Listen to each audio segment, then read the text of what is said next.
offline due to time constraint. She has to take a break. So, welcome, Pallavi ji. So, thank you for joining the session. Hope you are able to hear. Yes, thank you so much, Sheikh ji, for inviting me. I'm really happy to be here. Let me give a quick round of introduction to Pallavi ji. Ms. Pallavi Nigam is talking about digital projects to digital advantage, orchestrating end-to-end supply chain transformation. Just a quick introduction is Pallavi ji is a global digital supply chain transformation leader with over 19 plus years of experience in IT, manufacturing, AI solutions, end-to-end supply chain, and procurement transformations. She worked with larger organizations like Unilever and others, and currently she is leading the supply chain programs in Mondelez.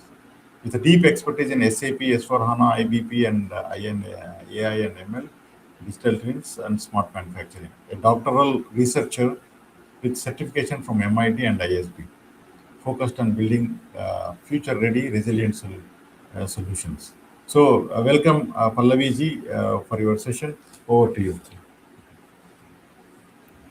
Thank you so much, Sheikh ji, and really humbled to hear the introduction that you gave.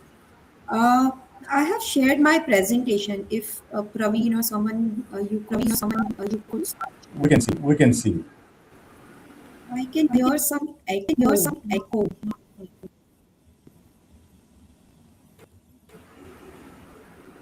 Can you? Maybe you have another mic.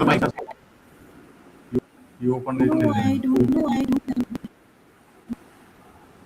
have just Maybe one. you're Just one.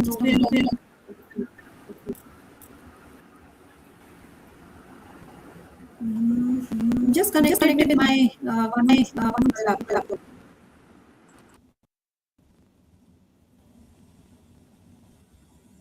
Usually it happens when you connect. Yeah, try it's again? still. I can hear my back.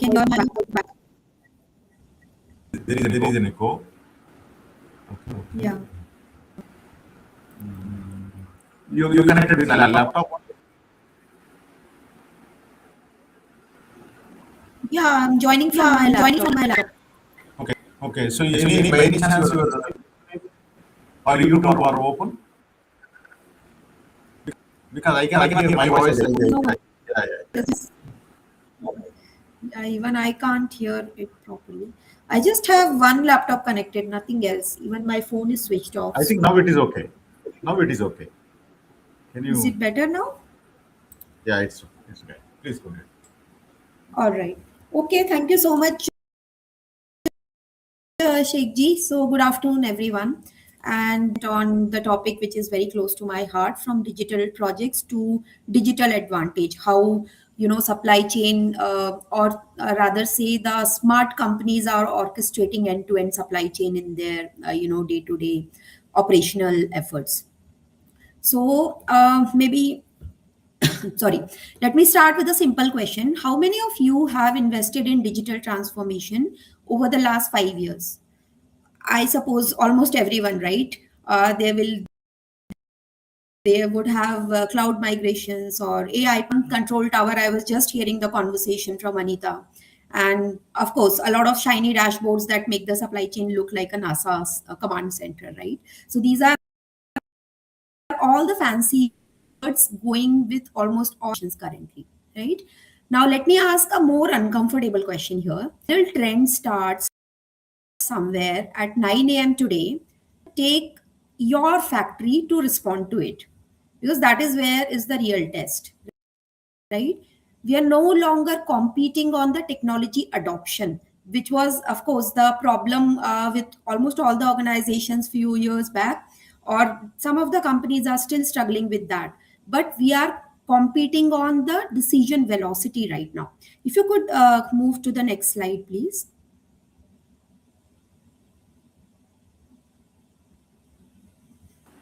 Am I on? You should the screen, right? You can just manage it. No, I'm not able to control. Yeah, yeah. Now we can see the new screen, new slide. Yeah, sorry.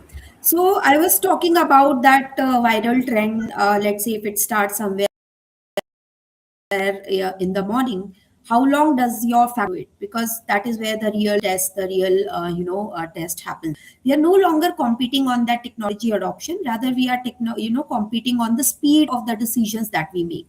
So let me give you a real example.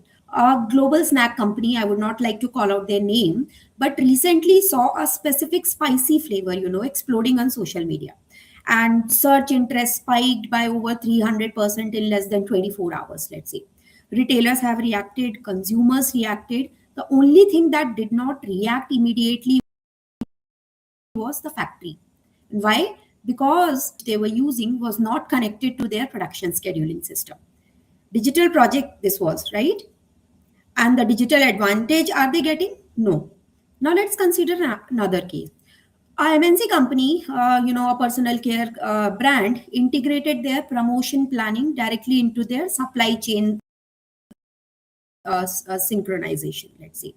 So when a promotional order, the system automatically recalculated somewhere the ingredient availability or let's say the margins within few seconds or within few minutes, not days. I'm talking about minutes. So now that production has shifted before the stockouts are actually going to occur. The same industry, same volatility, right? But different operating model. And here is the truth about 2026. Customer patience right now is near zero. Retailers expect perfect service. Volatility is somewhere structural, and the energy prices definitely are fluctuating almost on a weekly basis, right?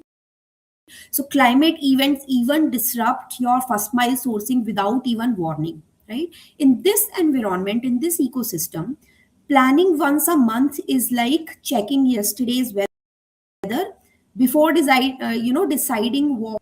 So it makes you feel prepared, no doubt, but it does not make you adaptive.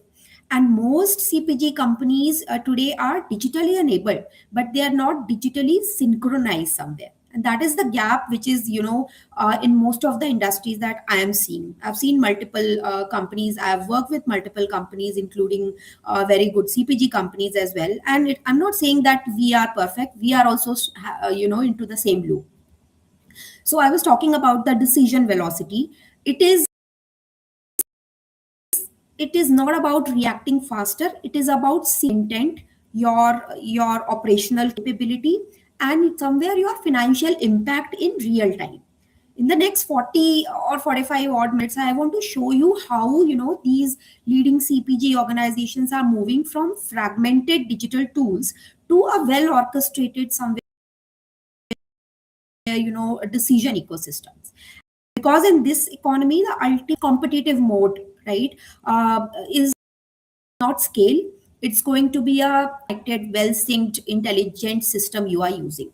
The competitive mode, if I tell you, it's more about sustainable competitive advantage that protect a business from the competition which is there in the ecosystem.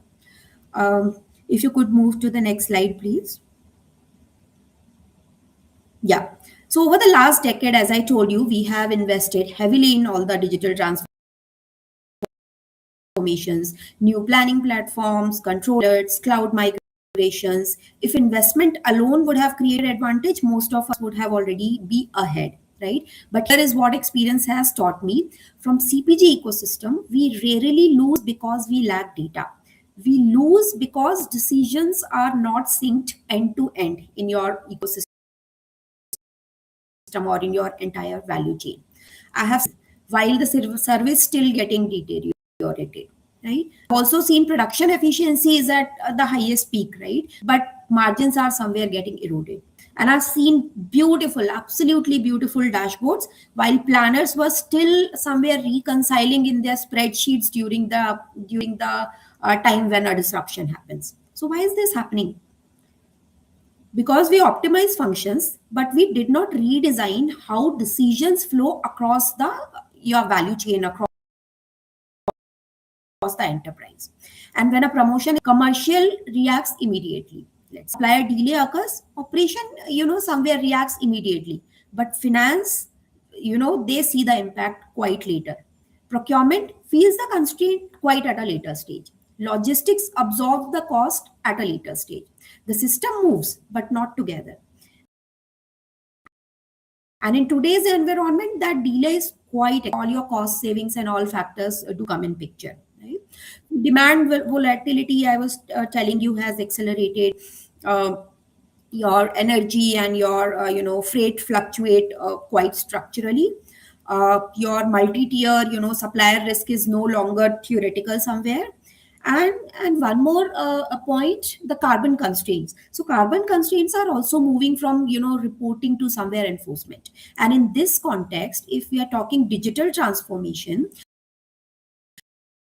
is no longer about deploying your, more about indeed of the decision, which means we have to become somewhere from proactive supply chain to react we have to become proactive from the reactive supply chain.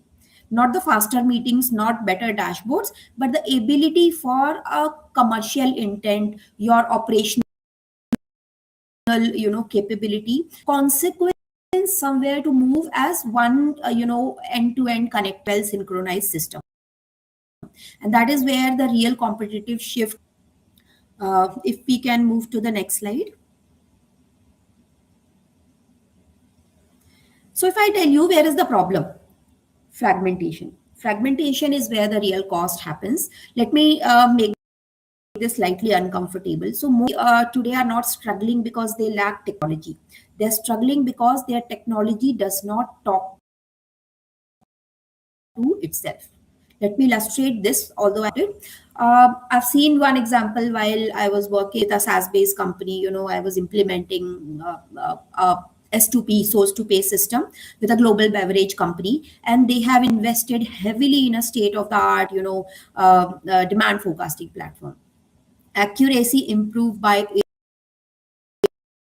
8 percentage points, right? But when a mid-lead doubled a promotion order, the demand system updated, the factory did not.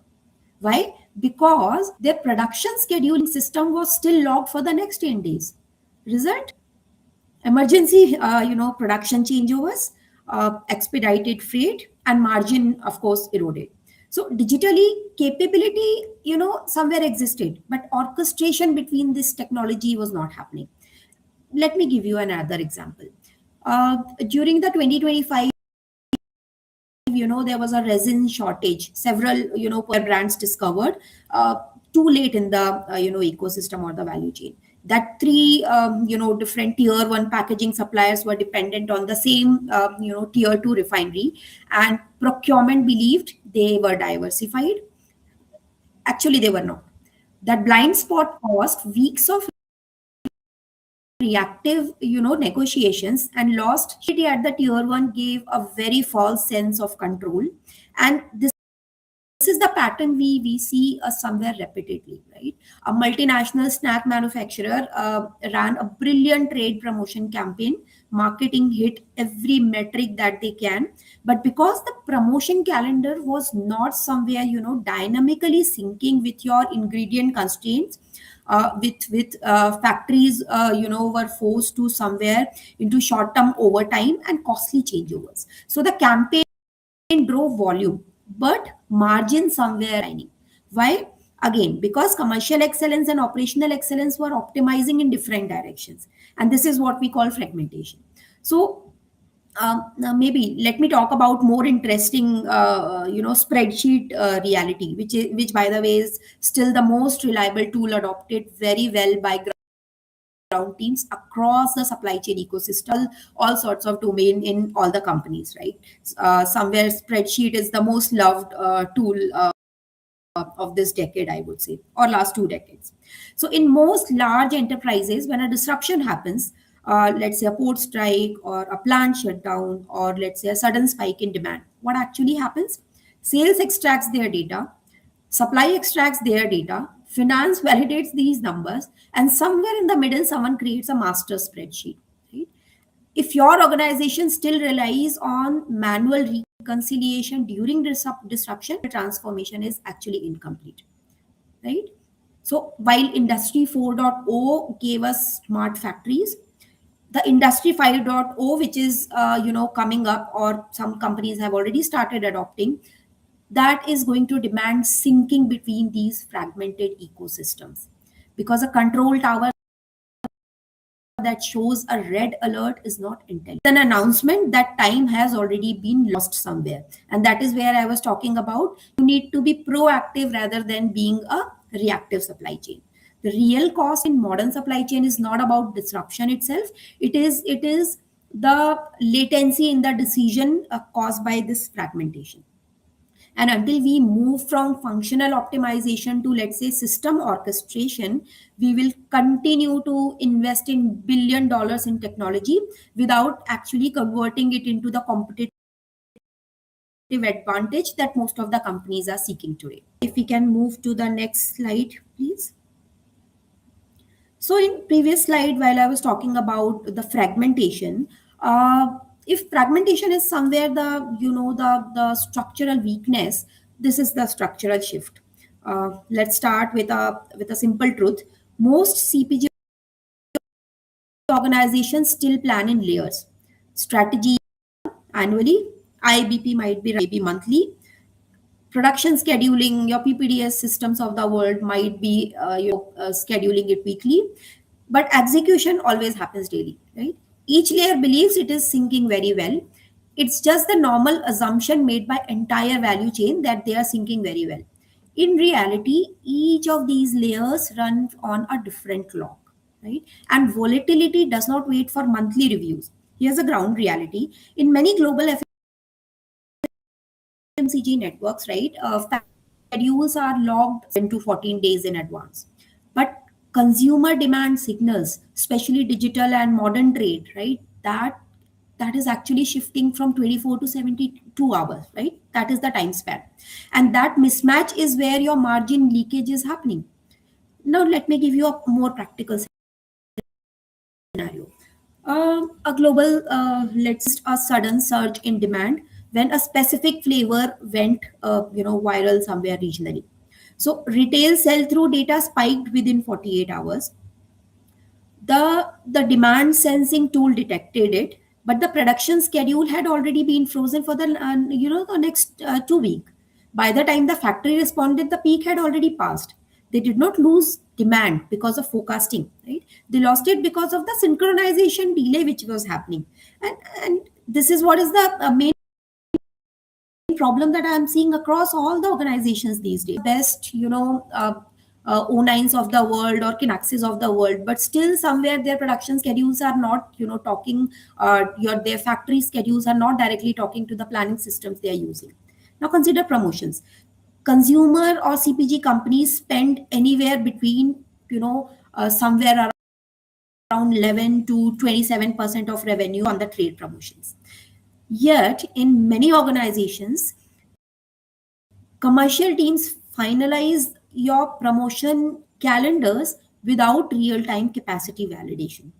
Factories, somewhere absorbs the shock very much later in the value chain. And what is the problem that it causes is overtime increases, your changeovers also multiply, and your logistics costs somewhere spike heavily. The promotion may look very successful on your volume, but the net margin somewhere tells a very different story. Failure, I would say, that is a concurrency failure that is happening. Let me talk also about factory disruptions. So in 2025, several dairy and these beverage networks, they faced unexpected plant shutdowns due to maintenance or due to regulatory issues. This multi-trigger, multi-day coordination calls. Sales want commitment protected, operations want your feasibility schedules, while finance still wants your margin clarity. In very well coordinated and synced architecture, the system does not wait for alignment meetings. It simulates somewhere your alternative production loads across the network instantly. It recalculates your cost to serve. It prioritizes your customers based on the strategy. It somewhere surfaces financial trade-offs in real time. And this is not theoretical. Several FMCG players, have already adopted and operating on digital twins that already have simulated thousands of network scenarios daily before even disruption is actually going to happen, right? Here is the most planning system still reconcile somewhere the the final decisions in spreadsheets during disruption, not because systems do not exist, but because the systems are not connected, as I was telling you earlier. The shift we are talking about is not adding another layer of technology stack or another tool. It is somewhere collapsing those time horizons into one, very well end-to-end holistically synchronized model. 24-month strategic intent, 6-month financial targets, 30-day operational plans window, all operating in one digital spine. So while industry 4.0 we made factories quite efficient, industry 5.0 will always connect your commercial ambition, your operational executional capability, or your financial exposure and sustainability constraints somewhere down the line, in one synced value chain. And when planning becomes a living system rather than a calendar ritual, something very powerful happens. You eliminate that gap between signal and the response. And in today's market, that gap is the difference between capturing that volatility and being damaged with it. Yeah. Uh, I think I've talked enough. If someone had any questions, I'm happy to respond to that. I can't see any questions, but in that slide. Okay, so by now we already understand the architecture, but architecture somewhere without that intelligence is just the infrastructure where we are spending billions. And the real shift is happening here in somewhere in the engine that you can see here. For years, we celebrated visibility, control towers, we celebrated heat maps, dashboards with all those red, green alerts. And ask you something honestly, has visibility somewhere reduced your firefighting mode in the supply chain? If somewhere who is actually working, let's say, in operational supply chain, I don't see that happening anywhere, right? Or has that simply made firefighting more visually appealing somewhere in your dashboards? No, right? So in most CPG companies, planners somewhere still 60 to 70% of their time reacting to those firefighting modes, expediting shipments, somewhere reconciling your entire data into your spreadsheets or reprioritizing it manually, somewhere. And that is not orchestration, that is organized somewhere chaos. So the intelligence engine, if you see the end-to-end architecture here, it operates as a very continuous loop. It starts with sense, it goes to simulate, sorry, it goes to decide, execute, and then finally learn. So let's start with sensing. Let's say in 2026, sensing is no longer just historical sales. A leading beverage and snack companies ingest real-time retail sell-through with the help of demand sensing, of course, the weather volatility, the port congestion feeds as well, even the regional social media signals that is also getting sensed these days. So, in my company, if I tell you when cocoa prices spike or heat waves increase, the beverage demand, the system detects it immediately. And now, right? And if we move to FMCG or personal care leaders, now around 1,000 supply network scenarios daily using these digital twins that I was talking about. So before committing to a production plan, they ask, what if fuel surcharges, rise 5% tomorrow?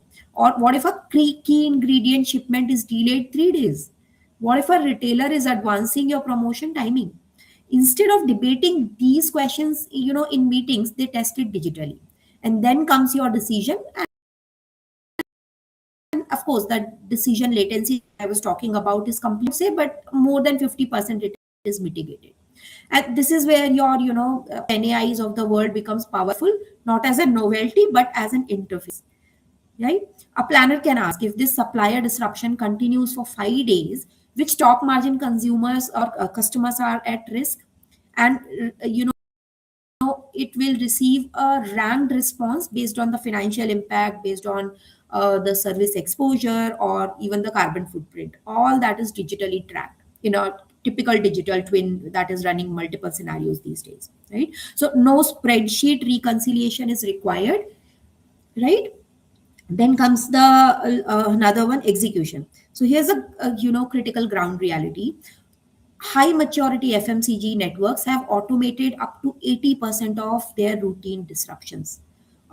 It could be dock conflict, it could be short haul, truck delays, instances which are happening. These are no longer, escalating into crisis calls. The system somewhere adjust autonomously. And let me be very clear, technology alone does not create this digital advantage. Three additional factors determine its success.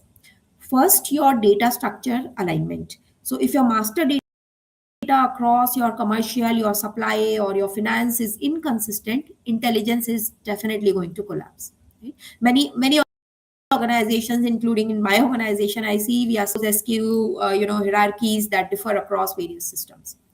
And without one harmonized planning model, orchestration is definitely failing.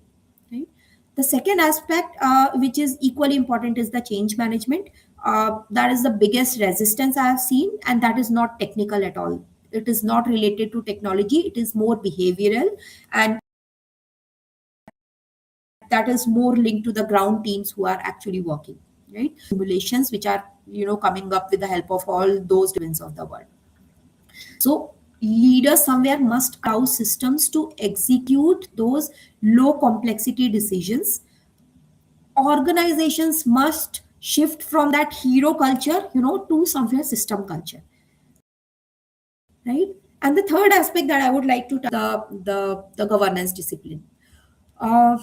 Somewhere autonomy works only within the guardrails. The engine must know the rules of the business, right? While I was talking about industry 4.0, optimize all your machines and plants, although a lot of companies are still to reach to that level of industry 4.0. But if you're talking about the future in industry 5.0, that is going to augment your human judgment, and it's going to connect the entire ecosystem supply chain, right?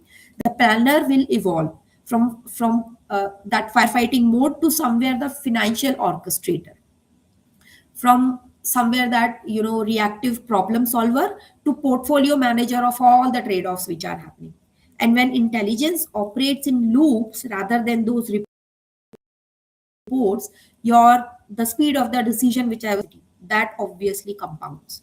And that is where all your digital advantage becomes structural and not experimental.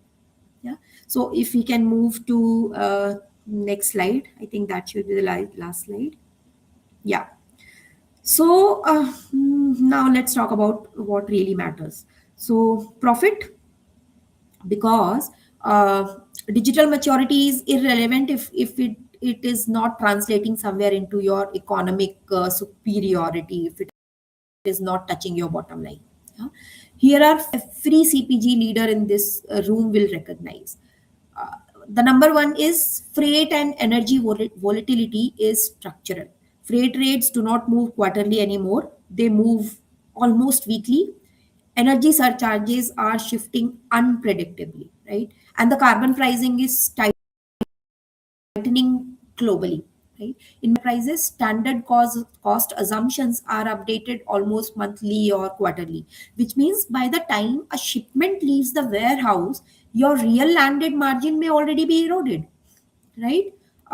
If I can tell you an example, one beverage company discovered that certain East Coast routes had turned margin negative due to combined fuel spikes and last mile congestion. So their enterprise system will still be showing them as profitable.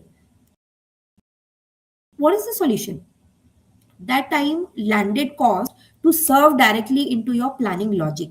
That is where your O9 system should directly talk to the control tower that you might have built for your logistics, right? It should definitely reflect those uncertainties which are going to come. And now, before shipment release, the system somewhere should be recalculating your contribution margin, and it should. So when the margin turns negative, allocation logic, that should somewhere adjust automatically, and algorithm should be foolproof. And that is not cost control, that is the capital discipline that we need to build. If I may talk about the next ground reality, not all volume is equal, right? In a constrained environment, let's say most companies try to save everything, right? But every stock keeping unit or SKU does not carry equal strategic weight, right? There are definitions, A class. So I can give you an example. A global beauty manufacturer faced a 20% shortage of a critical active ingredient. And the traditional logic would have spread the shortage even across all the products, right? Instead, what they did, they applied margin at risk prioritization. So high margin, high loyalty products were protected, and the low margin tail products, they were temporarily deprioritized. So volume declined 10%, of course, but their EBITDA that improved by 4%. Why? Because they optimize their portfolio mix, not the mass throughput, right? Uh, I think I can talk about one more customer prioritization if it is political, unless it is systemized. So during your constrained environment, during shortages, decisions about which retailer to prioritize often become emotional, or sometimes even become political. And this I've seen. They have their priority customers, they have their own set of norms to prioritize them. So in orchestrated models, customer tiering is embedded into your allocation logic, right? And the strategic partners along with your long term contracts are protected automatically. And this is not done by a human, this is automatically happening within your algorithm that you have set in your system. So transactional buyers flex, right? Move your human bias also, and protects the overall long term value chain. And this is where your supply chain shifts identity from cost center to portfolio manager, from let's say from operational executor to somewhere a capital allocator, right? And your industry 4.0, where it optimize your throughput, industry 5.0 will obviously optimize your return. Yeah. So when your allocation, let's say decisions dynamically balance your margin, your customer lifetime value, your carbon exposure, or your capacity constraints, you stop reacting to volatility, right? You become more proactive. You try to monetize that, and that is the financial proof of all that I'm talking about. I think that ends. If you could just move. Is there another slide? I forgot. Oh yeah. Okay, so let me close by being very specific about how the future will actually operate, in my view, because none of this happens without digital architecture. By the end of 2020, 2030, leading CPG, supply chains will not run on static planning cycles. They will run on, of course, the AI driven demand sensing engine that ingests retail sell through, your weather patterns, or your commodity shifts or social signals, right? That is already has started happening somewhere. And planners will adjust continuously, not monthly. Enterprise wide, the digital twins will simulate your entire network, be it factory or supplier, your distribution cost, carbon supply. Before a promotion launches, before a reroute is approved, before financial and the service impact will already be tested somewhere virtually with the help of all these digital twins, right? And all your, the autonomous control towers will handle the majority of low complexity disruptions, right? Be it dock delays, be it, short haul trucking gaps which are happening, or minor, inventory imbalances also. So system will resolve them within the predefined financial guardrails. right? So human escalation will become the exception, not the rule. That is where humans will still be required, because a lot of hype is being created these days that AI is actually going to take your job and all. It's not going to take your job. Of course, the monotonous part might be going, but the human escalation will still be handling the exception area, and which is what to bring your intelligence, the human intelligence, which is actually going to manage all your exceptions, right? uh, Somewhere real time margin engines will I would say embed the freight volatility, the energy cost and the carbon exposure directly into your allocation logic, which is happening.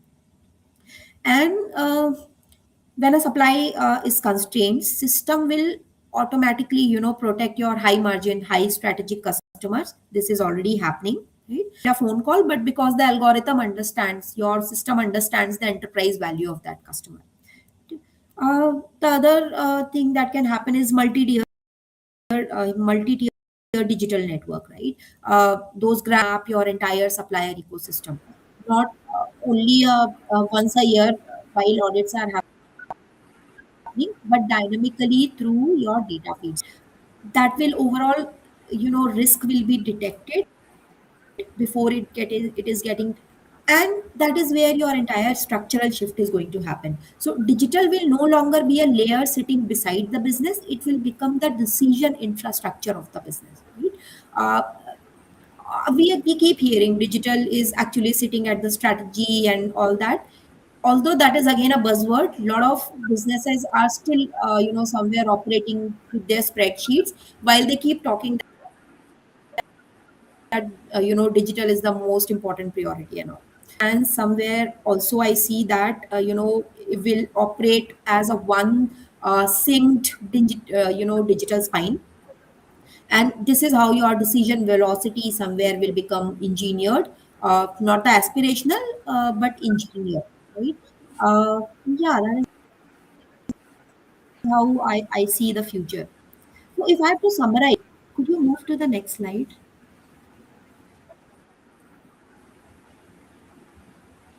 Yeah. So if I have to just summarize the whole discussion that we had from last 45 minutes, uh, transitioning from digital projects to digital advantage, right, requires moving away from isolated technology stacks that you have built in your organization, for example, a WMS system or TMS system or any other system per se, any planning system, Kinaxis of the world, towards an orchestration.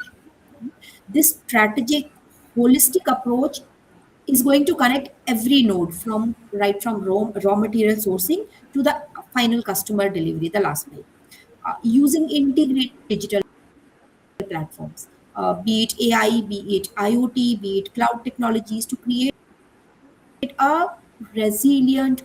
And in my view, key drivers for shifting from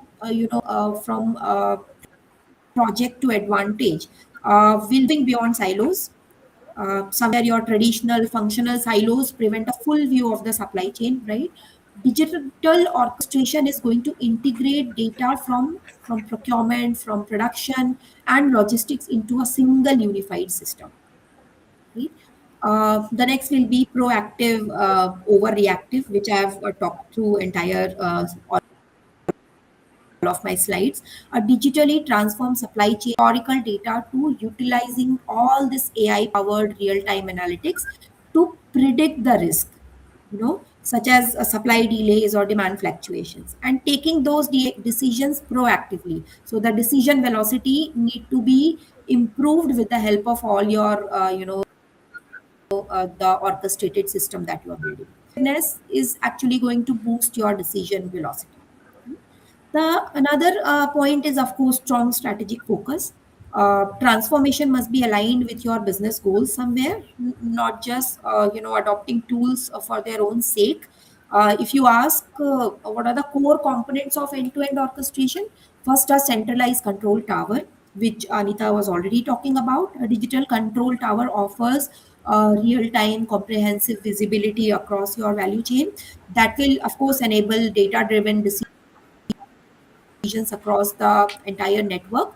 But it the the decisions or the things which have already happened. It should somewhere reflect your future, what is going to happen, right? So that you can take the proactive decisions. Second, your integrated data layer. So bridging those legacy systems with modern tools, let's say with all your ERPs, TMS, WMS of the world, ensures a single source of truth, eliminating all those data silos which are happening, right? Your AI and ML, of course, these technologies enable your predictive demand forecasting, your optimal route planning, or your automated intelligent decision making, right?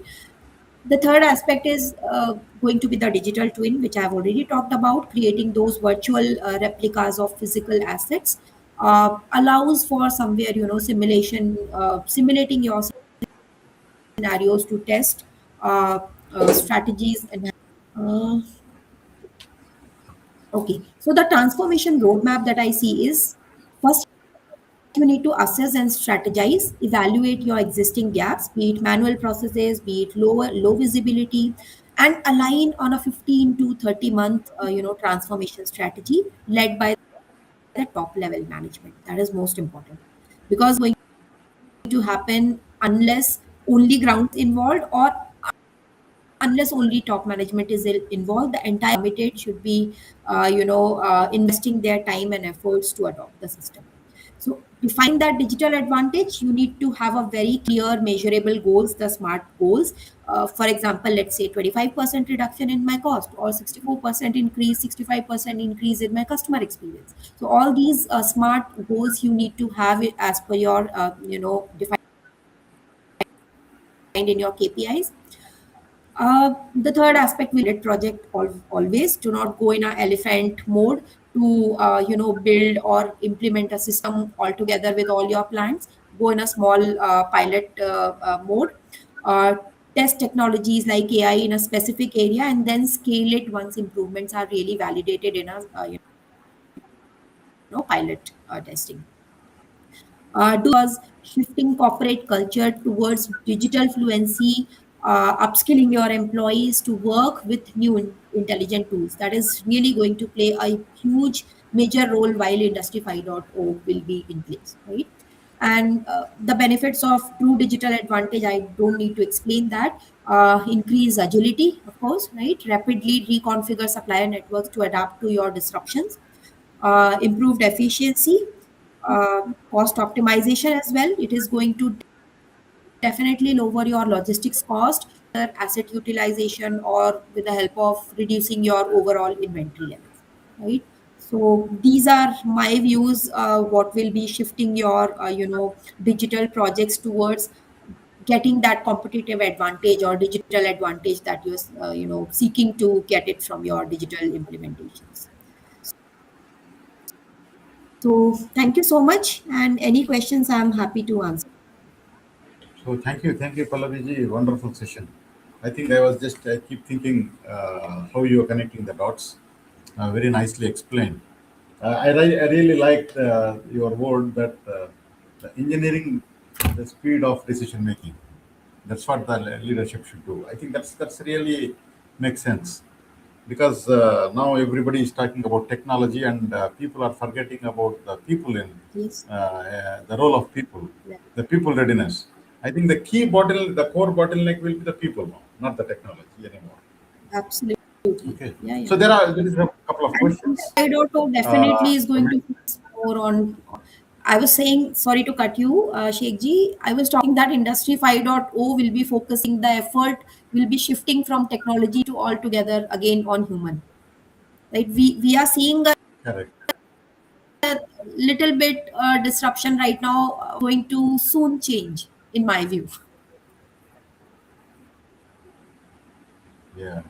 Yeah, And Industry 5.0, it also talks heavily about sustainability. exactly. Yeah, let us see. I think there could be some change in the Industry 5.0 expectations also because of this AI revolution. Exactly. Yeah. Okay. So there is a question: does velocity enhancement help in reducing lead times Of in course, FMCG or other verticals? all the businesses, if your decision is happening at a faster pace, obviously you are going to reduce the disruption, increase or lower the lead times as well. The faster you are making a decision, you are going to reduce the lead times, and your control towers of the world are actually going to help you in terms of reducing the overall lead times. I've seen this even in the company that I'm working right now. We have our control tower actually doing wonders for us in reducing the overall the lead time coming in from the suppliers, or be it the lead time which experiencing in the towards the last mile of our logistics. Faster decision will Fantastic. always help Fantastic. you in terms of reducing your overall lead times. Yeah. So one question, madam, what is your recommendations who don't have complete data solutions in place, like their basic warehousing or manufacturing kind of things? What is your advice for them to take up this So digital that journey? is where I was talking about. Do not go with a very heavy systems. Go with a system which is going to give you a competitive advantage. Let's say even if it could be AI, but AI should touch upon all your levers, all be it let's say planning, be it your order to cash transformation, or be it your, it's not that only a top end or higher cost intensive tools are available. There are tools available for mid scale or small scale industries as well, that are very well orchestrated, end to end integrated. You need to choose the right technology, but make sure all your dots are getting connected, your end to end value chain is talking to each other. It should not happen somewhere in silos. Let's say you have a very a big bang project that you have invested heavily on your planning system, but your entire logistics, your order to carrying on the spreadsheets, that is going to not give you the advantage. Yeah. Your entire end-to-end value chain should be connected. And there are absolutely low cost intensive systems are also available in market. A lot of SaaS Excellent. players, a lot of these days AI agents, they are able to do at a very cheap scale, so you can obviously leverage that. Fantastic. Fantastic. So, what are the one or two key takeaways for the audience from your side, Pallaviji? From the audience, I can't see anything, any of the questions and all. No, there But is. I told you, yeah. I think I already told you that, the overall orchestration, if I tell you, first is you need to have all your dots connected. You have to have your systems talking to each other. The other aspect is your data, your master data of the world, your data cleanliness to and integrated data is quite important. The third aspect is change management, where definitely if you have invested billions in your technology system, but if your ground teams are not adopting the system, the entire digital transformation is going to fail. So change management plays a very important role, and you have to focus there as well, right? So these are the me which is really going to play a huge role. And I've seen this in my entire 20 years of career. I've seen multiple digital transformations happening. We are implementing a lot of bigger ERPs, S4 HANAs of the world, but somewhere down the line your ground team is not adopting that system, because that training issues, the behavioral issues, that is something which we are not targeting, right? So while you are focusing $1 billion you are investing in your technology, you should also invest some part in your training, so that your ground team is also chain which is going to happen at the top. Fantastic. So thank you, Pallaviji, for a wonderful session and spending time and giving valuable insights for the topic. Thank you so much for calling us here Yeah. and giving us Thank the you very much. opportunity to talk here. Thank For you so much. Have a good day. Bye. ladies and gentlemen, give a big round of applause to Pallaviji and for a wonderful session. If you have any questions to Pallaviji, please post your questions and we make sure that your questions get answered. Just one important note before we go to the next session from Ms. Josna. Uh, uh, Make sure that you have the access to the YouTube link that is live up to 5 p.m. today.